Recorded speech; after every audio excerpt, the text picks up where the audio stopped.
So hello, everyone. Welcome to our last session of the day. I'm really excited about this one. It's a discussion panel on 4R nutrient stewardship. My name is Janice Janiec, as Jason mentioned, and I'm a certified crop advisor and farm policy analyst here at OFA. Just one final reminder, in case anybody new is jumping on the call now for our final session. As attendees, you're in listen-only mode, so your webcams and your microphones are turned off, but we do encourage you to engage with our speakers through the chat function, so please make great use of that. This discussion panel is an OSCIA-recognized knowledge sharing event, and that is targeted to farmers who are working with the On-Farm Climate Action Fund, or OFCAF projects in the cover cropping category. So if that applies to you, we will share links so that you can register for your participation here at the end of our session. So with that, just launching in here. So Nicole mentioned in the last session what 4R. So 4R stands for the right nutrient source at the right rate, at the right time, and in the right place. And through implementation of beneficial management practices, 4R nutrient stewardship contributes towards cropping system goals, such as increased production, increased farmer profitability, enhanced environmental protection, and overall improved sustainability. So our panel today will provide an overview of 4R programming and research in Ontario, approaches to working with farmers to implement 4R practices, and what nutrient BMPs are implementable and tie into 4R at the farm level.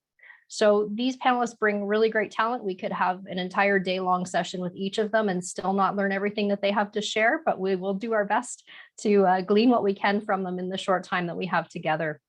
So our first panelist is Nicole Menheere, who you just heard from in the last session. Nicole completed her BSc in Environmental Sciences in 2022, focusing on climatology and atmospheric science at the University of Guelph, and she continued on at the U of G to complete her MSc in Environmental Sciences, investigating the impact of cover crops, nitrification, and urease inhibitors on nitrous oxide emissions from agricultural soils. So I think she's got lots to share with us today. Nicole's passion for agriculture and the environment began in the farm fields of her small family crop farm in Southern Ontario. And Nicole is currently a program coordinator at Fertilizer Canada, working on 4R programs provincially. So Nicole, I see you've got your screen shared there, ready to go, and I will let you jump into your presentation. Thank you. All right, thanks Janice for the introduction. Yeah, so I kind of buried the lead the last session there that I did do research during my master's degree with Dr. Claudia Wagner-Riddle on nitrous oxide emissions in agriculture and how to use them more efficiently and effectively. So what we did a lot of at the Claudia Wagner-Riddle lab, or the Wagner-Riddle lab, is measure in-field nitrous oxide emissions from large-scale plots. So we had multiple different rotations of different crops and cover crops and non-cover crops. For my research, we put inhibitors in some of the plots and non-inhibitors in some of the plots. And that's just to investigate how different management practices all impact the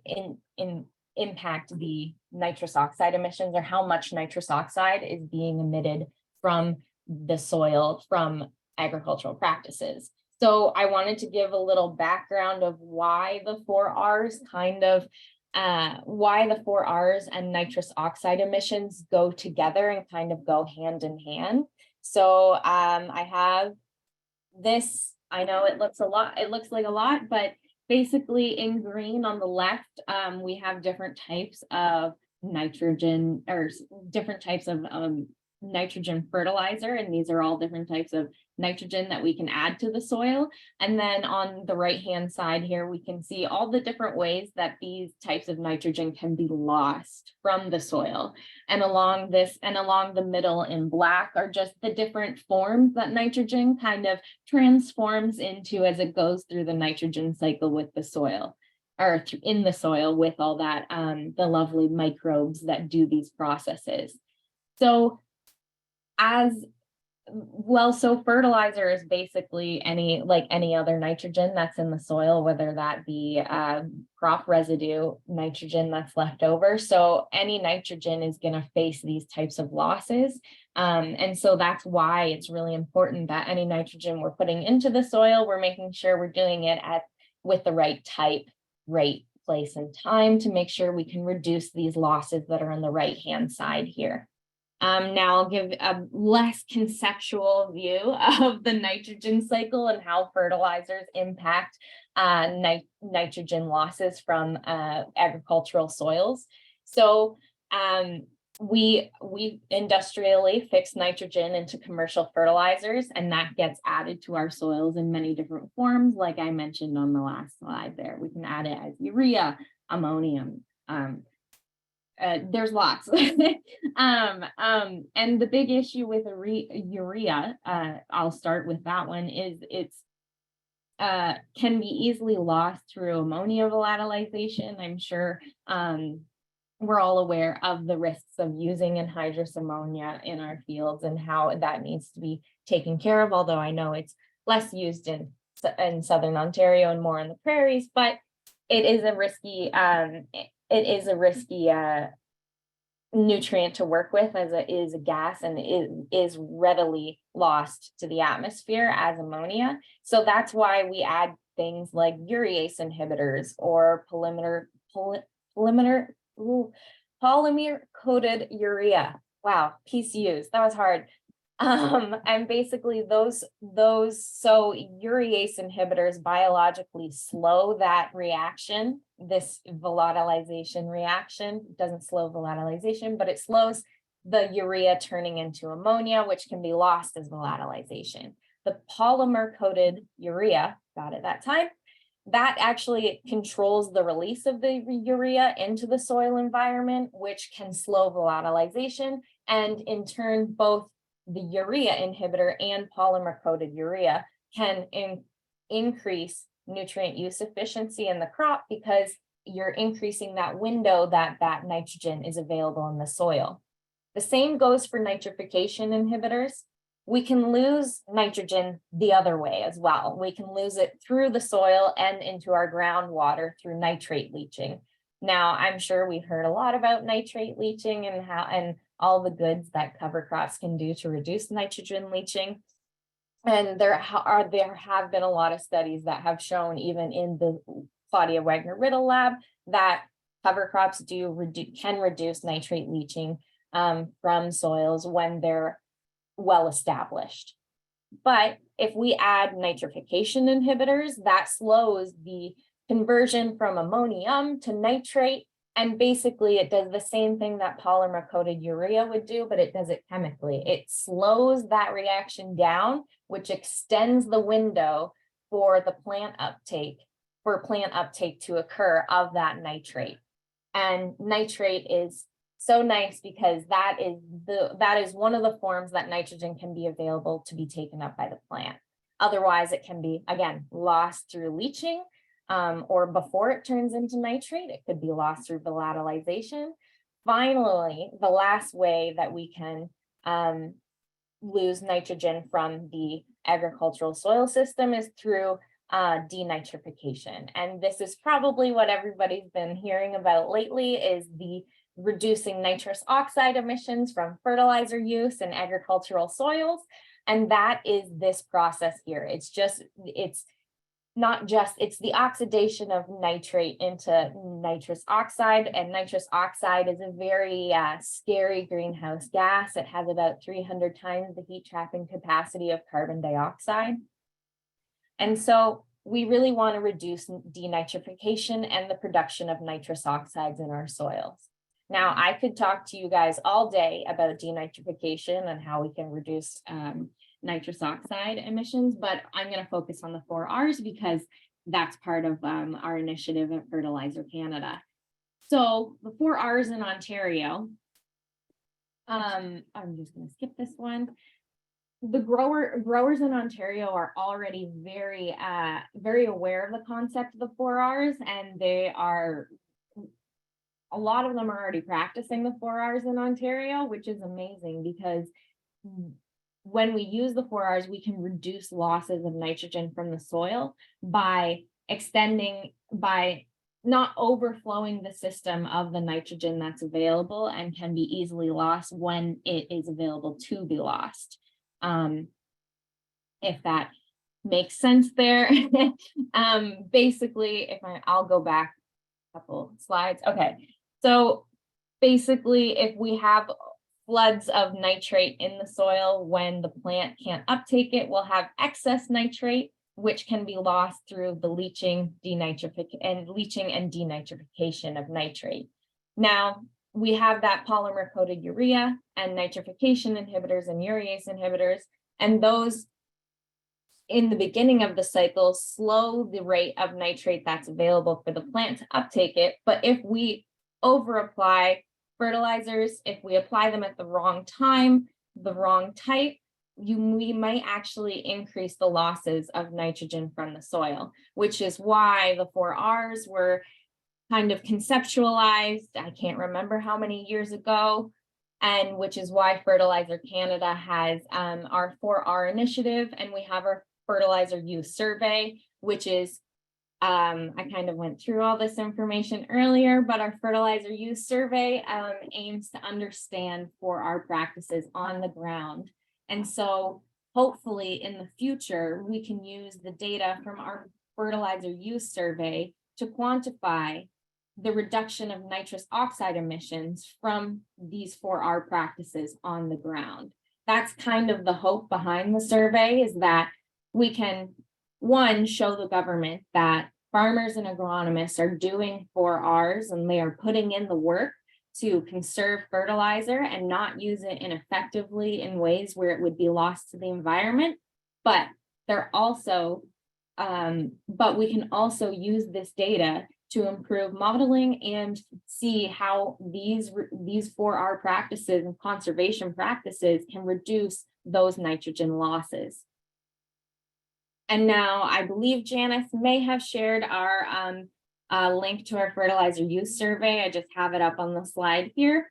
But I do want to say, as I mentioned earlier, a lot of acres in Ontario are already 4R, which is something we do want to highlight. A lot of farmers and agronomists are doing this work already. It's just they're not necessarily getting credit for doing this work.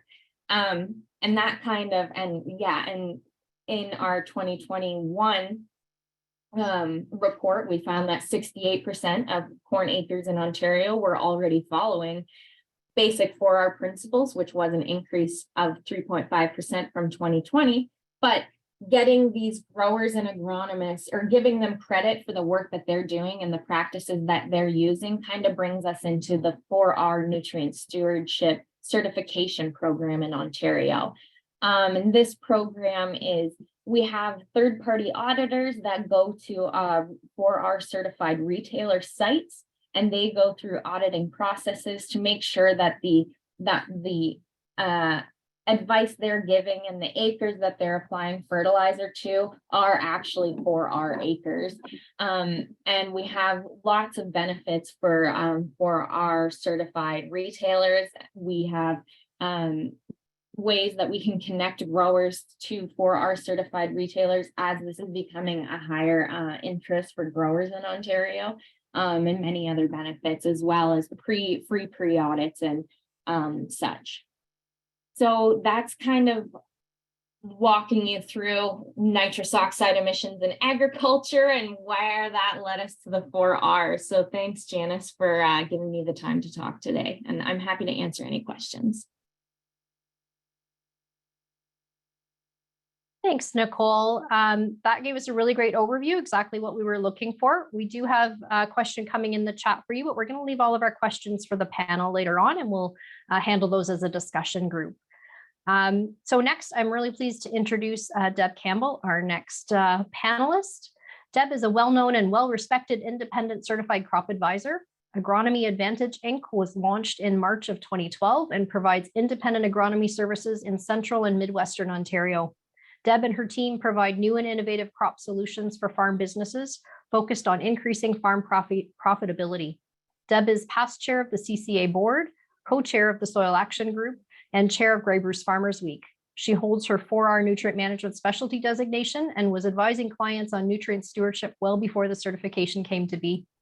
Deb, I will pass it to you to share your screen and share with us a bit of your knowledge and experience working with clients implementing 4R practices. Thanks. You guys see my screen? Yes, it looks good. Awesome. Okay.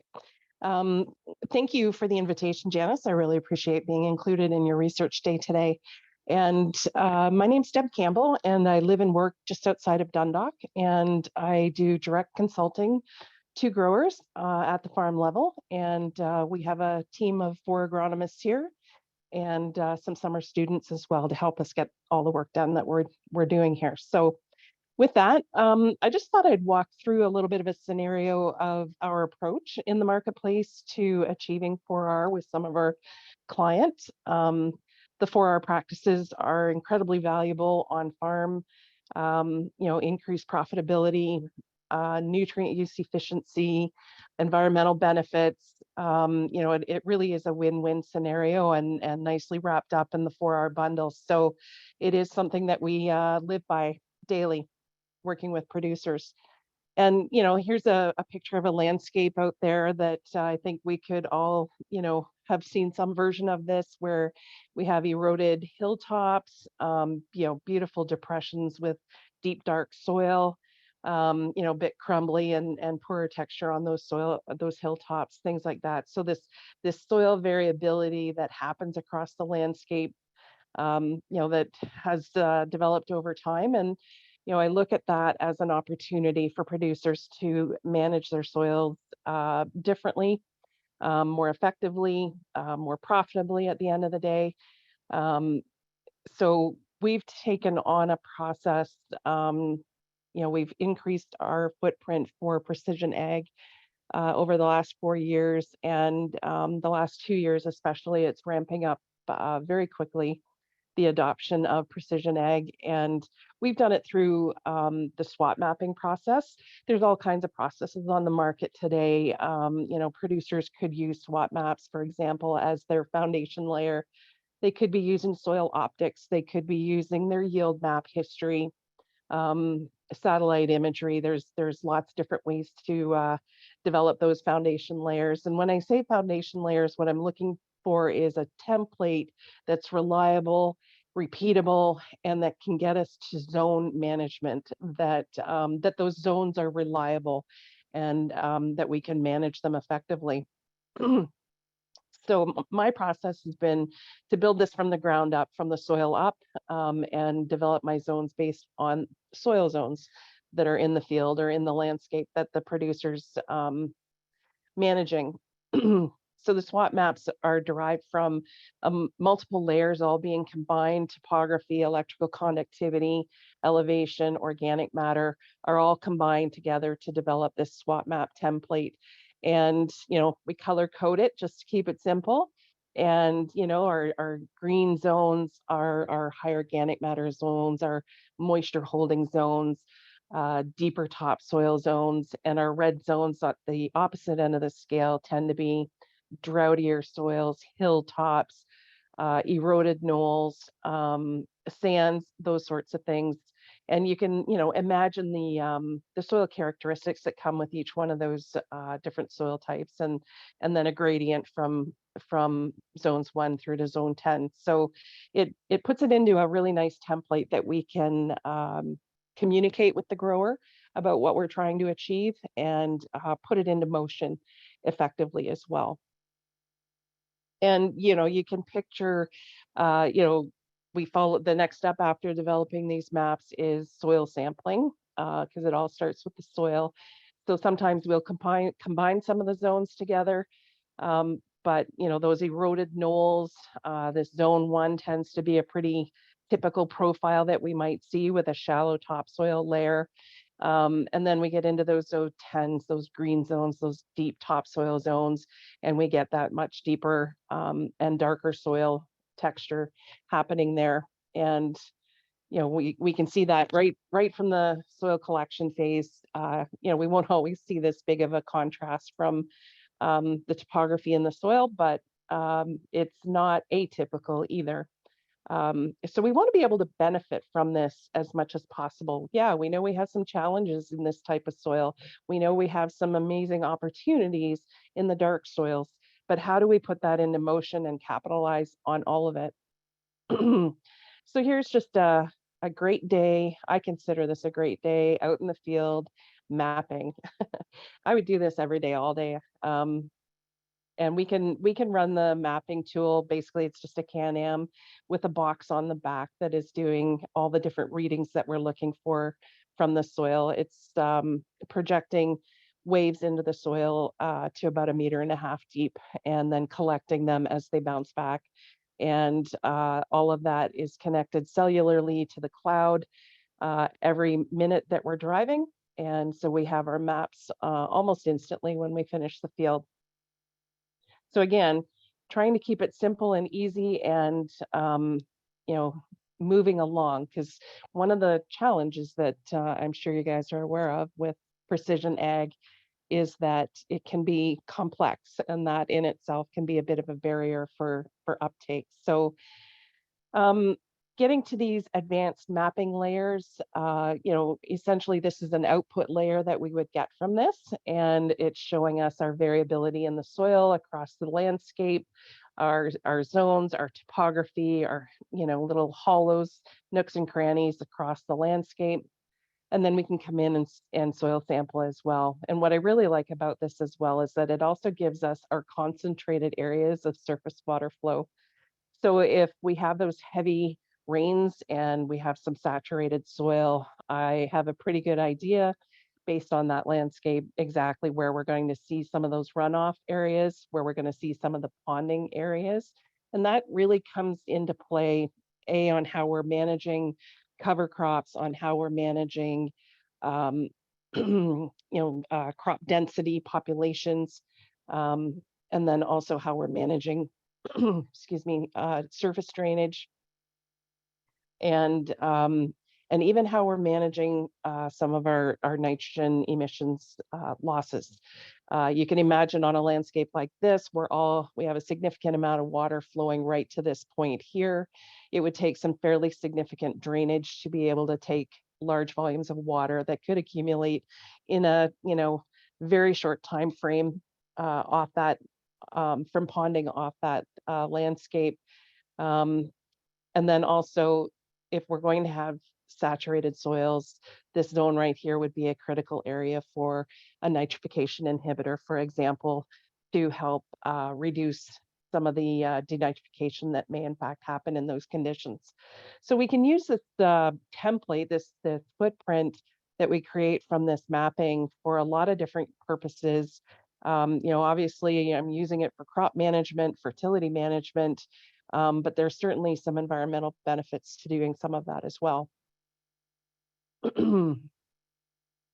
So, along with the fundamental principles that we're using when we're working towards variable rate, it's getting the right zones that really truly match the potential of a farm. So when I put this back to a 4R concept, we're putting the fertilizer in the right place at the right rate. And that is exactly what variable rate is all about. So creating those zones is step one to be able to achieve that. And then part two is getting the right rate that it will match up with each one of those zones most effectively, whether it's phosphorus, whether it's nitrogen, and then also depending on how complex and how many layers of variable rate we have on the go in any one zone at any one time. So this is a bit of a schematic just to give you a bit of a perspective of, within all these different zones in the field, we try to look at those zones and say, okay, well, this zone has really high yield potential. However, it is also 6, 7, 8% organic matter. It'll likely have a lower fertilizer response to nitrogen in a zone like that. So there's an opportunity where we can create tremendous yield, but more than likely reduce our nitrogen rate because of the available organic matter that is inherent in a zone like that.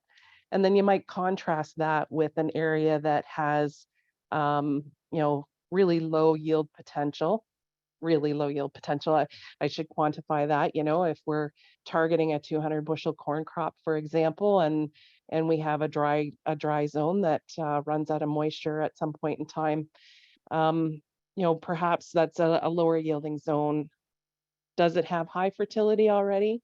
If it does already, then it's a low fertilizer response.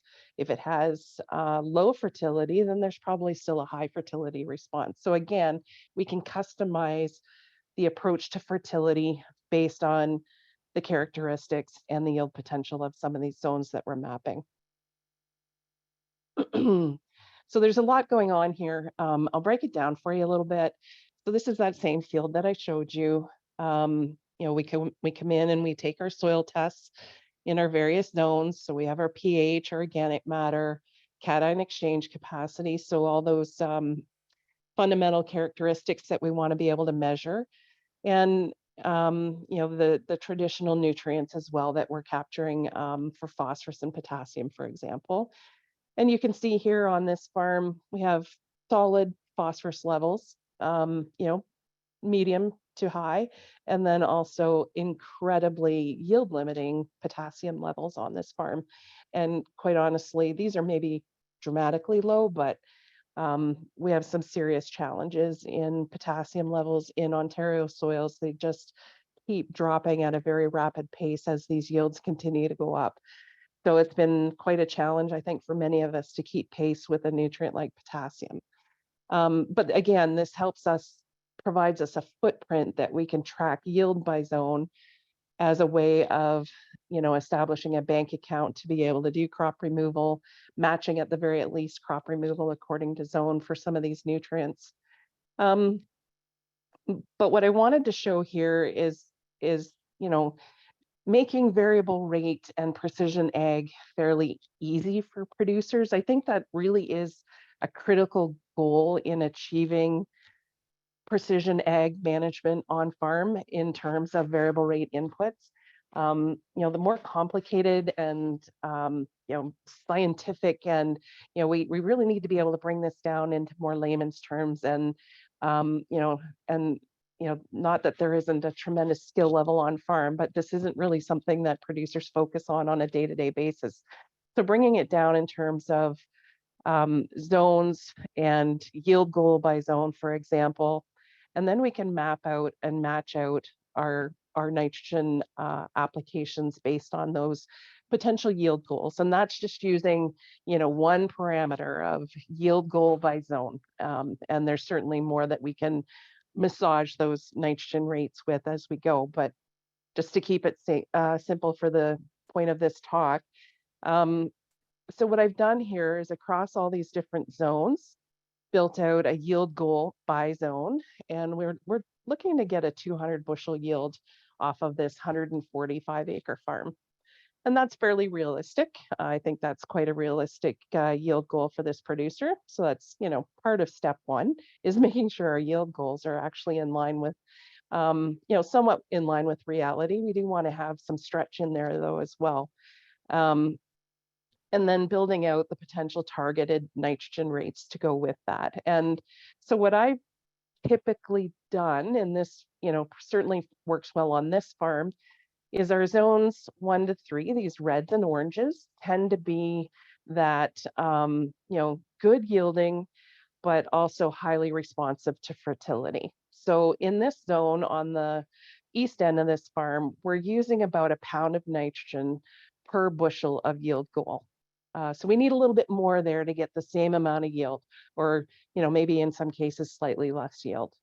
And then as we move down into the middle zones, 4, 5, and 6, yellows and light greens, this mid area, it happens to work out quite well on this farm that they're sort of always almost split in thirds.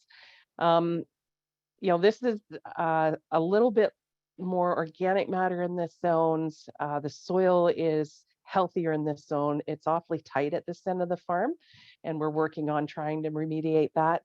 But in this particular case, I can bring my nitrogen rate down about 12%. So moving from 1 pound of nitrogen to just under 0.9 pounds of nitrogen per bushel. And then in our deep green zones where we have lots of organic matter, you know, over 5% organic matter and deep topsoil, we're down into this neighborhood of about 0.75 pounds of nitrogen per bushel. And we can put that across the field We can plug and play once that's all calculated into monitors, and basically producers get to the field, press the button and go. And again, that's a critical piece of keeping this as simple as possible for producers to be able to operate and run and not have those snags at go time.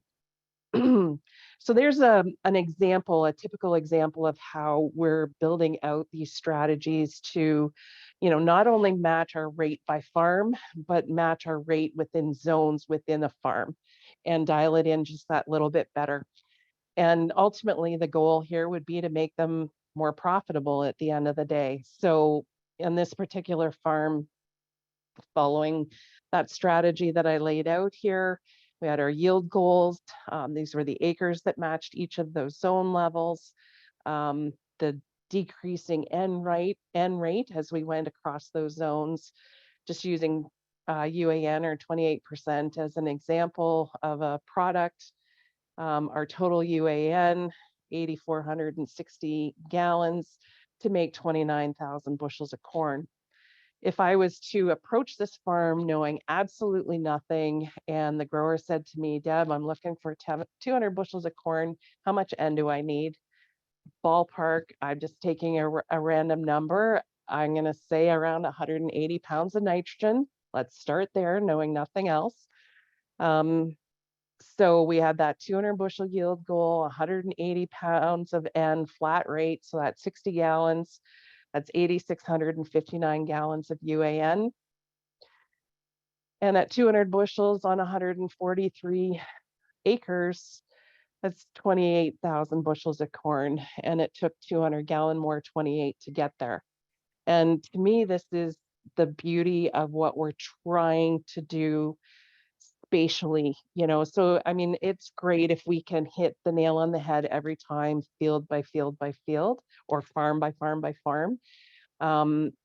We're moving past that point here now where we want to be able to do that zone by zone by zone within the farm. And the reality is that we don't necessarily win every given year on every given scenario. That's just not practical. But at the same time, we also don't win on that flat rate scenario either on significant portions of the field. So it's not necessarily about always winning the yield between comparing a variable rate versus a flat rate. It's the scenario when you put it all together. So in this particular scenario, there's 404 bushels of more corn and just under 200 gallons less 28%. The farmer makes $3,100 more money at $22 an acre. They're covering their cost of doing the mapping. They're covering their cost of doing the sampling, any consulting work that might have been done to put that together. Now, this doesn't cover the cost of all the units that need to be put into the tractor or the sprayer, the hardware that has to go along to make this stuff happen. But to me, this is a huge win-win scenario for the grower to be able to be moving the dial forward, being a little more environmentally friendly, yielding just a little bit more, making a few extra dollars. This puts more carbon back into the system at the end of the day.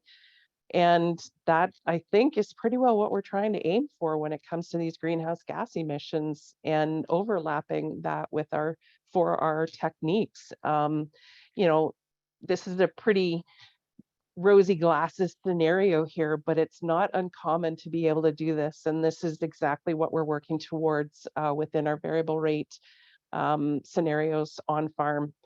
So I'm a big advocate of using precision ag as an environmental tool. Yes, it's a bit more management, and yes, it requires a bigger dollar spent in some aspects, but not all aspects for certain. And but I think that there's a lot of positives to be gained by this on farm, both from a nutrient stewardship and greenhouse gas emissions. So with that, Janice, I'll turn it back over to you. That's great, Deb. Thank you. Tons of food for thought there. And we will dive into that in our question period. But I do just want to give Chris Brown a chance to speak as our last panelist here. So Christine Brown is well known for her nutrient management work and will need no introduction for many of you. Chris is the Field Crop Sustainability Specialist, part of the Field Crops Unit at OMAFRA. Her work focuses on issues and best management practices around nutrient and soil management using manure and organic amendments. And I'll add that she's particularly talented in transferring her knowledge to farmers and advisors in Ontario agriculture. Chris is also a certified crop advisor and also holds the 4R Nutrient Management Specialty designation. She's part of the 4R Ontario Steering Committee, and many of you will probably recognize her from her Twitter handle where she's fairly active at Manure Girl. So Chris, thanks for joining us to share a bit about 4R and nutrient management practices on the farm today. Just going to find you and spotlight you here. Thanks, Janice. Yeah, I'm going to be a little bit less precision driven and a little bit more of an overview. But Nicole talked about that 4R allows for reporting to government on practices improving environmental stewardship. And she talked about mostly nitrogen, and both Deb and Nicole focused on nitrogen. But when we come to manure management and looking at 4R with organic amendments and manure, it's also about the phosphorus. And so 4Rs and nitrogen and phosphorus to help improve the environment. But as we increasingly also look at buyer groups, Loblaws, Costco, those kind of groups, and looking at sustainability platforms, I think the 4R goes beyond just commercial fertilizer, and we have to look at all nutrients on the farm. And so I'm going to focus in a little bit on 4R as it relates to organic amendments and manure specifically. And just to start out with a comment that 4R and nutrient management really have the same goals. The goal of nutrient management regulations when they were first put in place was to ensure that manure is managed so that nutrients are applied at the right time and to the right place and at the right rate. And we're going to assume when manure is produced on the farm that we already have the right source. Although if it's coming to outside organic amendments from, let's say, municipal sources, then right source becomes an important factor as well. And so when we look at 4R, a lot of the 4R standards in Ontario were based on some of the science, the best science that we used for nutrient management regulations. So that to me is really encouraging, because someday I would really like to see that manure management is part of 4R. And so I'm just going to go through a couple of places where I see that happening.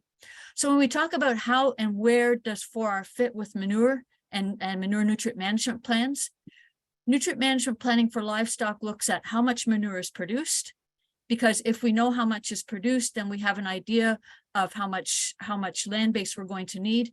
If we know how much storage is available to us, then we also know how often if we've got enough for a year's worth of storage, then we can fine tune when that manure will be applied at what part of the rotation.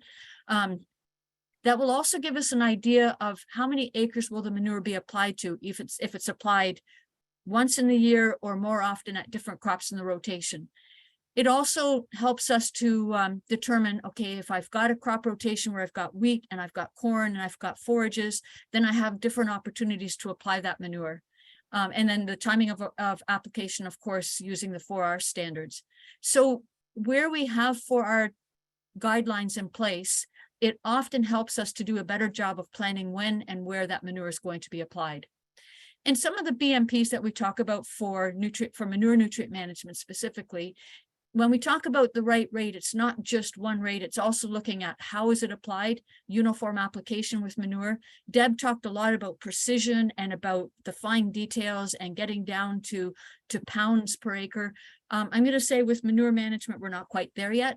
There's a lot more precision happening than what there was. But right now, there's still a lot of farms where if we can get more uniform application across the field, that would be a good thing.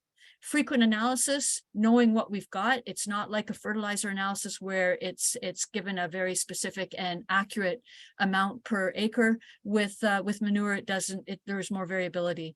The other thing is if we know how much we need for the crop and approximately what the manure is giving us, have we got the manure equipment, the application equipment calibrated to meet those needs? So if Deb was talking about management zones, eventually we'd like to be able to vary the rate based on management zones. But first we have to make sure that we've actually calibrated to put on what we need. Right timing of application. So that's looking at where in the rotation can we apply that manure. There's different, ideally, we're going to apply as much of it to as close to crop needs as possible. Intergrowing crops would be ideal. We're not quite there with equipment availability for all the crops yet, but I think that's coming.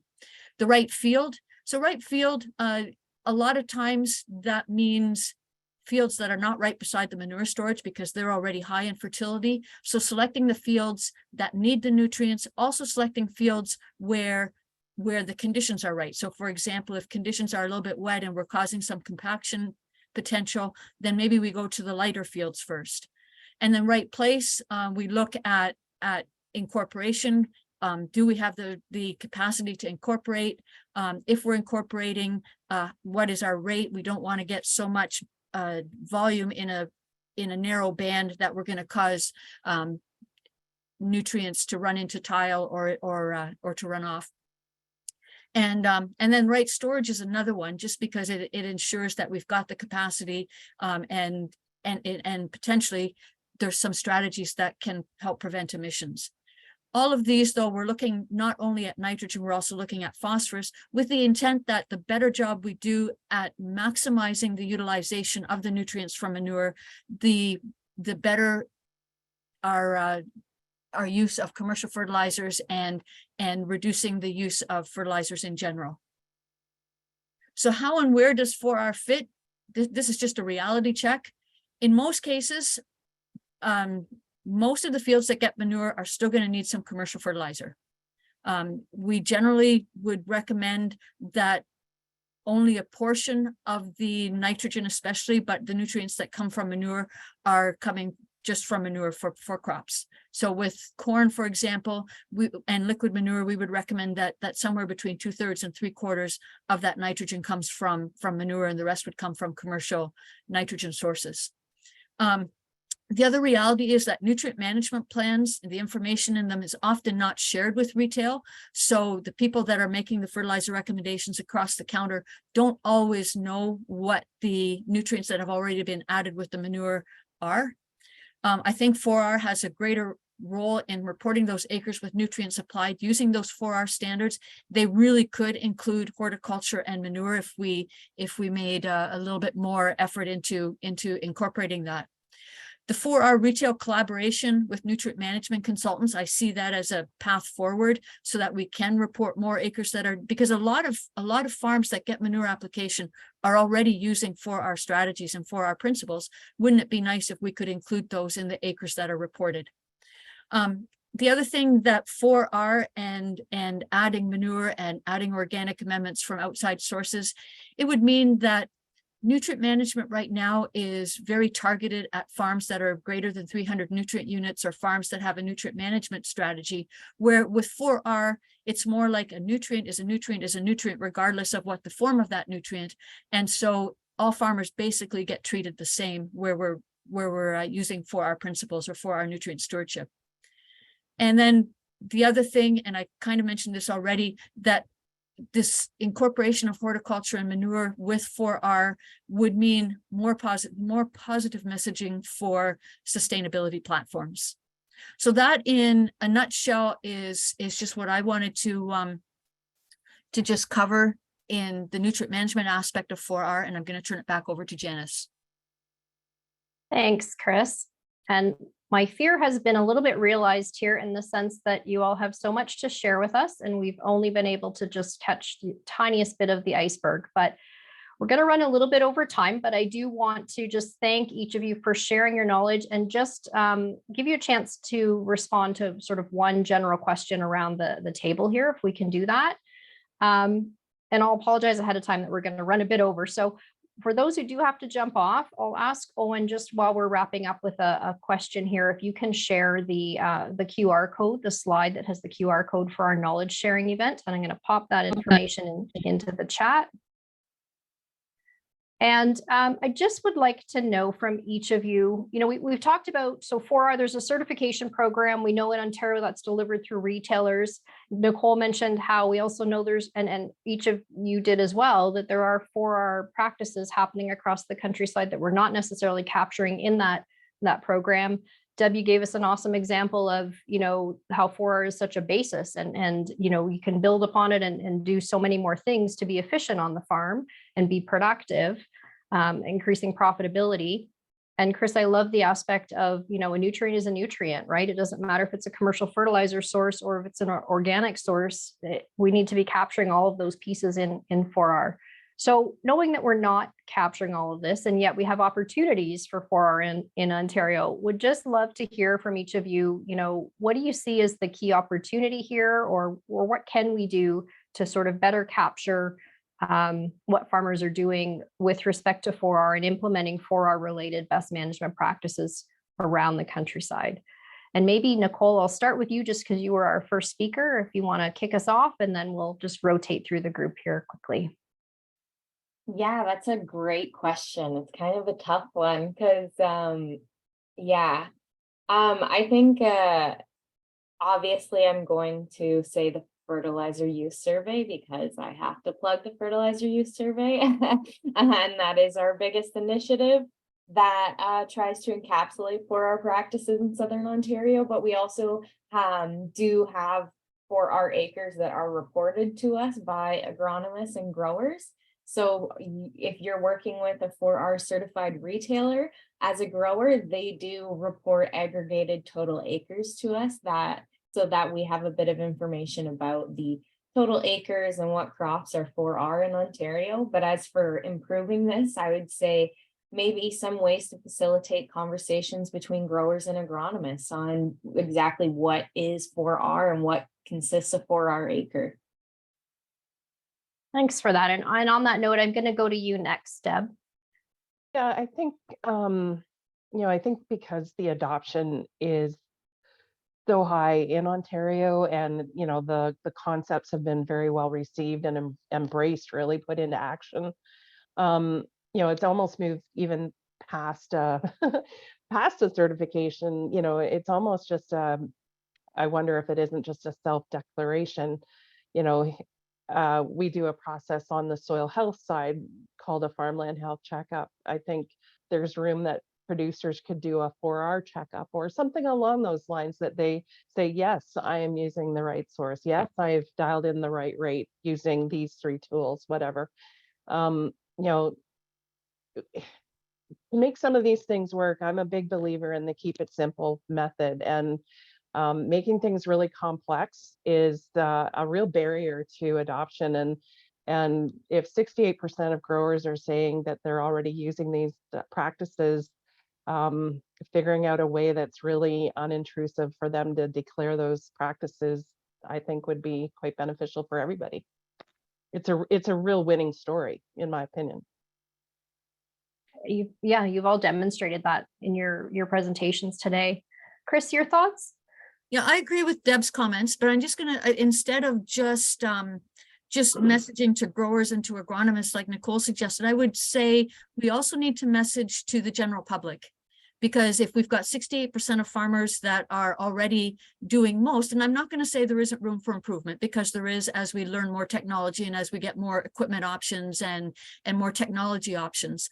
But I think the general public doesn't understand how much agriculture is already doing. And I don't think they sometimes understand the economics behind that environmental losses of nutrients is not helping them either. And so I think that the message to society needs to be increased, that farmers, not only with fertilizer, but also with manure and also with other aspects of crop production, and maybe even as much as pesticides, are putting things on at the right time, at the right rate, the right place. So that's where I see the biggest need. Awesome. Important point for sure. I really wish we had some more time. Maybe we're going to have to try and do another session on this and delve into things a little bit more in detail, but I can't thank the 3 of you enough for your presentations today. And the conversation, short though it was, really appreciate it. Thank you very much. And with that, I will just say to all of our attendees or those who are still with us today, thanks for indulging our longer panel here at the end of the day, but we really appreciate you taking the time to join us. And with that, so just a word about the knowledge sharing event. The QR code is on the screen. There's also the link in the chat to fill out the form and the email there to contact OFCAF if you do have any issues with the with registering your participation. And with that, I'm going to turn it over to Jason to close us off for the day.